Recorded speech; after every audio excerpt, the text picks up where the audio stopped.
Pessoal, a gente está na segunda parte do processo administrativo disciplinar da semana 2, dia 4, ok? Agora a gente vai falar sobre o nosso querido PAD, Processo Administrativo Disciplinar. Então o PAD é o meio legal utilizado pela administração para apuração do que? De infrações e, caso necessário, aplicação de penalidades a servidores. Então não é o único aí que a administração utiliza para a punição de servidores. Nós também temos aí as sindicâncias acusatórias, ok? Então também pode ter um caráter punitivo. Lembrando que a sindicância é para o caso de advertência ou suspensão até 30 dias. Casos mais graves, vai para o PAD. A instauração do PAD será necessária para a aplicação das penalidades de demissão, cassação de aposentadoria ou disponibilidade, destituição de cargo ou função comissionada, ou aplicação de suspensão aí para o período superior a 30 dias, ok? O procedimento é dividido em 3 fases. Isso aqui cai em prova, muito. Podem ser assim sintetizadas. Então nós temos 3 fases. Primeiro, instauração, inquérito e julgamento. E o inquérito tem o que? 3 subfases aqui, que é o que? A instrução, defesa e relatório, ok? Então a gente vai estudar cada um deles aí. Então aqui em cima nós temos isso aqui e depois embaixo nós temos isso aqui, ok? Então leve para a tua prova, isso aqui é importante. Às vezes cai muito aí quando o processo administrativo disciplinar cai muito aí a essas fases aí. Então as fases são 3, como nós vimos, que é a instauração, inquérito e julgamento. Vamos voltar para ficar gravando. Ó, instauração, inquérito e julgamento. Lembrando que instauração não é instrução. A instauração é quando se inicia o PAD, ok? Então o início do PAD se dá pela instauração aí, por meio de uma portaria, por exemplo, ok? Então é isso. E de sua parte, então o inquérito se divide em 3 fases. Então o inquérito agora vai ter o que? 3 fases, que é instrução, parte investigativa, a parte de defesa e por final aí o relatório. Então o que vai rolar? Vai ter a instrução, vai ter aqui, a gente vai ouvir o acusado, testemunha, etc e tal. Aí vai ser ouvido aí a defesa, feita a defesa, e depois é feito um relatório final. Em cima, com base nesse relatório final, ocorre aí o julgamento, ok? Então o PAD tem duração de que? Quanto tempo? Até 60 dias. Permitida sua prorrogação por igual prazo, quando as circunstâncias exigirem. Então a sindicância era quanto tempo, lembra? Sindicância era 30 mais 30, podendo ser prorrogado então, né? E no caso do PAD é o que? 60 mais 60. Esse 60 aqui, possibilidade de prorrogação. Instauração do PAD. Então, primeira fase aqui, então, essa fase aqui, a fase da instauração. Instauração do PAD ocorre quando?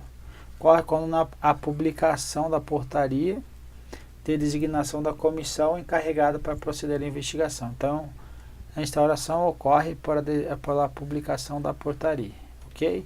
A comissão ela será integrada por 3 servidores, não é qualquer servidor.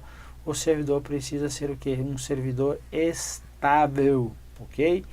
Então, comissão, 3 servidores e todos estáveis. Designado pela autoridade competente, a qual indicará dentre os membros o presidente. Então, no meio dos 3, terá um presidente. esse presidente deverá ser ocupante de cargo efetivo superior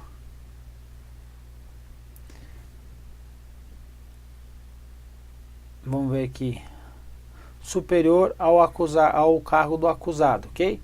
Então essa é a primeira parte. Então, cargo, primeiro, o presidente tem que ter um cargo superior ao cargo do acusado. Então vamos supor, exemplo, você é analista do MPU, foi chamado para ser presidente aí de uma comissão, você já é estável e você vai estar presidindo, da qual o acusado é um técnico. Pode isso? Pode. Então essa é a primeira possibilidade. Tem outra possibilidade? Sim. Segunda possibilidade é o que? Ou de mesmo nível que o acusado. Então igual ou superior. Então cargo do mesmo nível. Então poderia ser então analista e analista também, ok? Mesmo nível do acusado. Ainda, ou outra alternativa, ter nível de escolaridade também igual ou superior do acusado. Então nesse caso eu posso ter um cargo de técnico e eu sendo o presidente e agora sendo o acusado um analista. O acusado analista. Pode ou não pode? Pode. Qual é a condição? A condição agora é outra. Que é o que? A escolaridade. Então nesse caso a escolaridade deve ser o que? Igual ou superior do acusado. Perfeito? Então nós temos essas condicionantes para o presidente, ok? Aqui seria possível o servidor estável no serviço público lograr êxito em concurso público, que participe da comissão de PAD durante o estágio probatório do novo cargo? Volta aqui, veja que a comissão ela deve ser integrada por 3 servidores, o que? Estáveis, perfeito? Então agora a pergunta é, eu posso ter na minha comissão um dos servidores que, embora seja estável, esteja no estágio probatório? É possível isso? Sim, imagina a pessoa passou no serviço público por 4 anos num cargo de técnico e agora é analista, está 2 anos no cargo de analista, não é estável não, ele é estável no serviço público, mas não passou no estágio probatório ainda. Tem essa condicionante aqui? Não, basta ele ser o que? Estável, perfeito? Então veja aí o que diz aí a nossa jurisprudência. O caput do artigo 149 da Lei 8.112, ao estabelecer uma comissão de inquérito, deve ser composta por 3 servidores que sejam estáveis, a fim de assegurar a maior imparcialidade na instrução. Fez referência a servidores que tenham garantido a sua permanência no serviço público após a nomeação, em virtude de aprovação em concurso público nos termos do artigo 41 da atual Carta Magna. Ou seja, que tenham garantido a estabilidade no serviço público e não aqui o cargo ocupado à época da sua designação para compor a comissão permanente, comissão processante, perdão. Eu já estou pensando lá na comissão permanente lá da licitação já.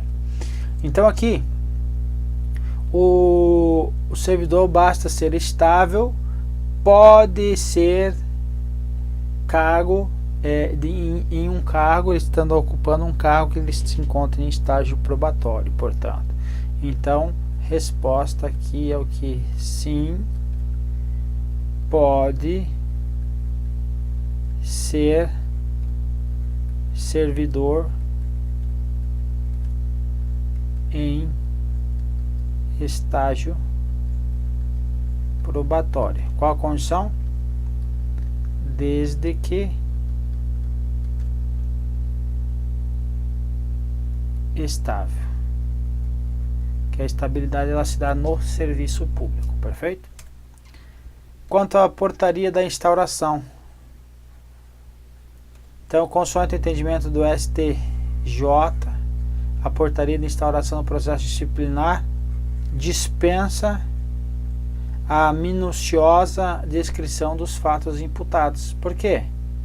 Por que dispensa? Porque a minuciosa descrição dos fatos imputados vai se dar por meio aí do próprio PAD, ok? Então, sendo certo que a exposição pormenorizada dos acontecimentos se mostra necessária somente quando do indiciamento do servidor, ok? Precedentes aí. Não podem participar da comissão, perfeito? Seja no inquérito ou na sindicância, quem? Cônjuge, companheiro, parente do acusado, consanguíneo ou afim, em linha reta ou colateral, até o terceiro grau, ok? Linha reta para baixo, para cima e para os lados aí, certo? Colateral aí são as pessoas aí, padrasto, madrasta e enteado, etc e tal. Não pode participar. Reuniões de audiências a serem realizadas pelas comissões terão caráter o que? Obviamente reservado, ok? Você está fazendo o que? Você está presidindo ou está participando de um PAD que está fazendo o que? Uma investigação. Então é uma situação que está de forma sendo feito os seus trabalhos devem ser feitos de forma sigilosa para não comprometer duas coisas, para não comprometer as investigações, e a segunda é para não colocar aí, não expor aí o acusado, certo? Ele é um acusado ainda e pode ser o que? Declarada sua inocência, perfeito? Então eu não posso expor a ele a uma situação que de repente ele vai ser absolvido. Agora, ele foi penalizado com a penalidade máxima que existe aí, que é a demissão do serviço público no âmbito da esfera administrativa. Aí vai sair publicado no boletim interno, ou principalmente também no Diário Oficial da União. Mas enquanto não ocorre aí, então está ocorrendo a instrução processual. Essa instrução processual deve sim ter o caráter reservado, então é obrigatório isso, ok? Terão. E sempre que for necessário, a comissão ficará aí a dedicada em tempo integral aos trabalhos, e os membros podem ter seu ponto dispensado até a entrega do final do relatório, ok?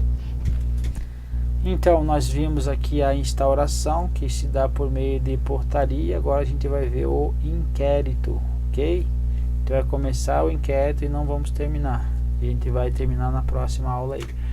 É o mais cheio de detalhes aí, ok? Mas é bem tranquilo, só é chato. Também não gosto dessa parte aí, mas é importante para você passar no teu concurso. Então vai ter que passar por essa porcaria aí. Não, porcaria não. Eu amo isso, falei.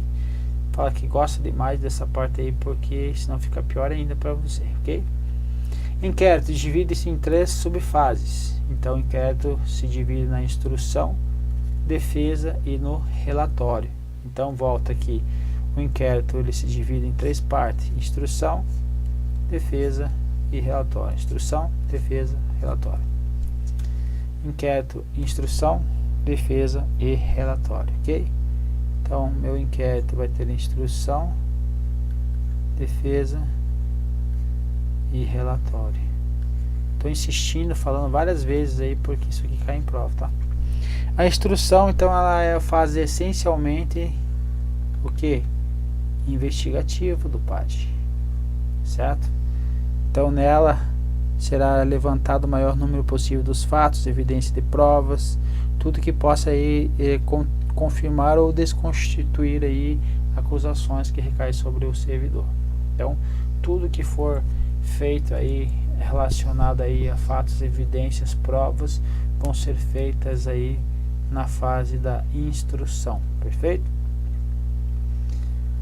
Assim, a instrução será realizada caso necessário diligências que tomar-se-ão depoimentos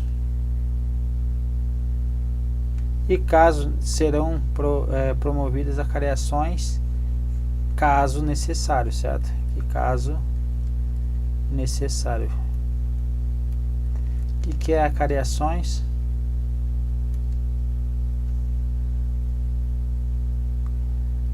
Deixa eu apagar isso aqui. Caso necessárias, as acariações, ok? Deixa eu tirar aqui. O que é acariações? É o frente a frente. Tem duas testemunhas que estão se contradizendo. Eu vou colocar as duas frente a frente aí para fazer a acariação, para fazer as perguntas, para que verifique o que está ocorrendo aí, porque está uma se contradizendo a outra. Então, continuando aqui no inquérito, certo? Podem ser solicitados ainda laudos periciais a critério do presidente, certo? Presidente aí da comissão, caso que seja comprovado que dependa de conhecimento técnico especializado aí para uma determinada situação. Então, o presidente pode aí estar solicitando laudos periciais. Ok? Nada impede então que o acusado ainda faça questionamentos quanto à prova pericial produzida, tendo em vista que ele tem o que? O investigado ele pode acompanhar todo o processo pessoalmente, ou ainda ele nomear um procurador para fazer esse acompanhamento. E esse procurador não precisa necessariamente ser advogado. Então, não precisa ser advogado. Não precisa ser advogado, lembrem disso. Então, o inquérito, especificamente na instrução, poderão ser arroladas as testemunhas, ok? Porque vão produzir provas que devem ser ouvidas separadamente, ok? Uma por vez, de forma separada, e os seus depoimentos são reduzidos a termo, ou seja, são escritos, estão transcritos aí no papel. Na decorrência, ou seja, na ocorrência de depoimentos contraditórios, vai ocorrer então o que nós falamos de antes aí, a acariação entre eles pelas testemunhas que se contraditaram, ok? Depois de ouvida a testemunha ou testemunhas, deve-se ouvir o acusado, perfeito? Então, primeiro testemunha, segundo acusados. Então, observadas as regras válidas para as testemunhas, depoimentos em separados, reduzido a termo também para o acusado, ok? Ou acusados. Em regra, então, a administração deve ouvir em regra, você sabe que tem exceção, então, as testemunhas antes dos acusados. Então, primeiro testemunha, depois acusados, ok? Entretanto, o STF ele diz que a inversão desta ordem, se necessário, não invalida os procedimentos ou o procedimento, ok? Então, isso é o entendimento do STJ, que diz que a oitiva do acusado antes das testemunhas por si só não invalida ou não vicia aí o processo disciplinar, condição, bastando para atender a exigência do artigo 159, o que o servidor seja ouvido também ao final da fase instrutória. Então, teve essa fase aí, eu ouvi então o acusado, depois eu ouvi as testemunhas. Então agora, para sanar eventual vício aqui, eu vou ter que ouvir novamente quem? Vou ouvir também novamente quem? O servidor aí, o acusado, ok? Então pode ser feito aqui, mas eu tenho que fazer aqui novamente a ouvi-lo, ok? No caso da testemunha não se localizar na mesma localidade, ou então aí o próprio indiciado ou os membros da comissão, aí eles vão ser assegurados de pagamento de diárias aí se eles estiverem em outra localidade, ok? Então a lei assegura aí pagamento para ouvir testemunha, para ouvir indiciado, e também para ouvir aí ou então para os membros da comissão se deslocarem até o local onde que eles precisam, ok? Então todos podem. Indiciado, eu puxei tudo no errado ali, pagamento de diária, era para puxar tudo no pagamento de diária. Deixa eu apagar esse negócio aqui. Agora ficou bonito, não ficou? Fui apagar, fiz mais besteira ainda. Então aqui, pagamento de diárias para indiciado, membro de comissão e também para testemunha. Então, pagamento de diária e diária. Beleza? O que nós tínhamos para falar nessa aula era isso, meu povo. Vamos para a próxima, estamos quase acabando aí. Moral.